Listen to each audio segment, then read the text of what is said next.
So Warren, currently the Welsh squad appear really quite settled. How important is this going into an RBS Six Nations tournament? Yeah, it's kind of been the plan. It's always, we were hit by a number of injuries in the World Cup and we were lucky enough to have got quite a few of those players back. So, having some squad that's settled and some continuity with coaches as well as players, it's a big part of what we've tried to achieve over a number of years, and it's not just for this year, but the plan is to have built this squad to 2019 where they'll be a lot of them will be in their early 30s, hopefully 70, 80, some of them 100 caps under their belt. So it's been a process that we're going through, and we feel like we're in a pretty good place at the moment. For you, who are the younger players that you're most looking forward to seeing?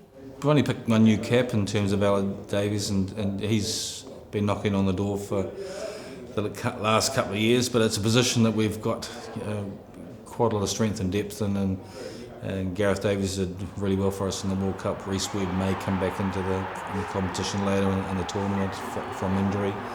In terms of some of the youngsters, still excited about Ross Moriarty and his potential as a loose forward and the impact that he can have on a squad, and he's still learning and developing as a player. So we're only having one new cap in the squad. There's not a lot of youngsters to look to.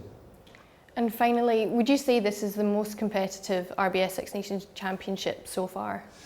I think it's going to be one of them, particularly before a ball's been kicked or anything like that. And it's a tournament that if you can win your first couple of games and you've got a win under your belt, you can go on and win this competition. And if you lose a couple, it's easy enough to end up with a wooden spoon. But I think as defending champions, Ireland are going to be tough to beat. There's an unknown quantity about England. What RBS has achieved with Toulouse in terms of the amount of championships he's won and trophies he's won over the years. He's always been destined to be the French coach, and look, I think it's incredibly open and it makes it exciting, and everyone gets pretty excited about supporting their own team for the Six Nations.